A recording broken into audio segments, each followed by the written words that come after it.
నమస్తే welcome to YoYo TV.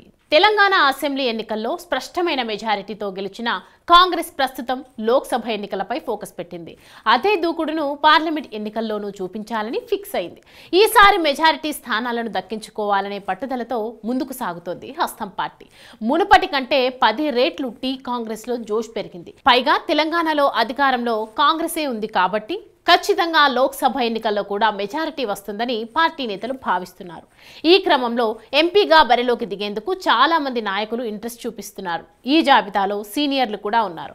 అయితే అభ్యర్థుల ఎంపిక ప్రక్రియ పూర్తిగా అధిష్టానం కనుసన్నల్లోనే జరుగుతుందని, వారు సూచించిన వారికే ఎంపీ అభ్యర్థులుగా ఛాన్స్ దక్కుతుందని అంతా అనుకుంటుంటే, ఈ విషయంలో కాంగ్రెస్ అధిష్టానం పూర్తిగా రేవంత్ రెడ్డికే బాధ్యతలు అప్పగించిందని తెలుస్తోంది।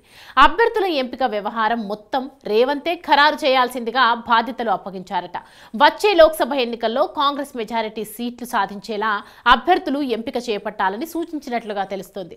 ముందుగానే అభ్యర్థులను ఖరారు చేస్తే వాళ్ళు జనాల్లోకి వెళ్లేందుకు అవకాశం ఏర్పడుతుందని ఒక అంచనాకు వచ్చారు। దీంతో అభ్యర్థుల ఎంపికపై రేవంత్ దృష్టి సారించారు। ఆయన సూచించిన అభ్యర్థుల జాబితానే ఏఐసిసి అధికారికంగా ప్రకటించే ఛాన్స్ ఉంది। ఇక అటు 12 స్థానాల్లో ఇప్పటికే అభ్యర్థుల ఎంపికపై క్లారిటీకి వచ్చినట్లుగా తెలుస్తోంది। నల్గొండ స్థానం నుంచి సీనియర్ నేత జానారెడ్డి లేదా పటేల్ రమేష్ రెడ్డిలో ఒకరికి అవకాశం దక్కనుంది। మల్కాజ్గిరి నుంచి మైనంపల్లి హనుమంతరావు పేరు కూడా ప్రముఖంగా వినిపిస్తోంది। కేంద్ర మాజీ మంత్రి రేణుకా చౌదరి పేరు కూడా ఇదే నియోజకవర్గం నుంచి వినిపిస్తోంది। ఖమ్మం సీటును పొత్తులో భాగంగా వామపక్షాలకు కేటాయించే అవకాశం ఉందని టాక్। అలా జరగకపోతే రేణుకా చౌదరి లేదా పొట్ల నాగేశ్వరరావు పేర్లు పరిశీలనలో ఉన్నాయి। పెద్దపల్లి నుంచి వివేక్ కుమారుడు వంశీ పేరు వినిపిస్తోంది। మహబూబాబాద్ నుంచి బలరాం నాయక్ లేదా విజయభాయిలలో ఒకరికి అవకాశం దక్కనుంది।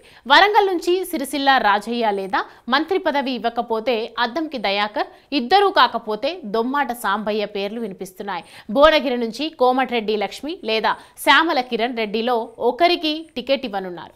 మహబూబ్ నగర్ నుంచి వంశీచంద్ రెడ్డి లేదా సీతా దయాకర్ రెడ్డిలో ఒకరికి ఛాన్స్ ఉన్నట్టు తెలుస్తోంది। మెదక్ నుంచి విజయశాంతిని పోటీకి దింపనున్నారట। హైదరాబాద్ నుంచి అజారుద్దీన్ లేదా ఫిరోజ్ ఖాన్ పేర్లు కూడా పరిశీలనలో ఉన్నాయి। సికింద్రాబాద్ నుంచి అంజన్ కుమార్ యాదవ్ లేదా నవీన్ యాదవ్ పేర్లు పరిశీలిస్తున్నారు। నిజామాబాద్ నుంచి ధర్మపురి సంజయ్ లేదా జీవన్ రెడ్డిని పోటీకి దింపనున్నారు। నాగర్ కర్నూలు నుంచి మల్లు రవి, చేవెళ్ల నుంచి కిచ్చన్నగారి లక్ష్మారెడ్డి, కరీంనగర్ నుంచి అలిగిరెడ్డి ప్రవీణ్ రెడ్డి, రోహిత్ రావు పేర్లు పరిశీలనలో ఉన్నాయి।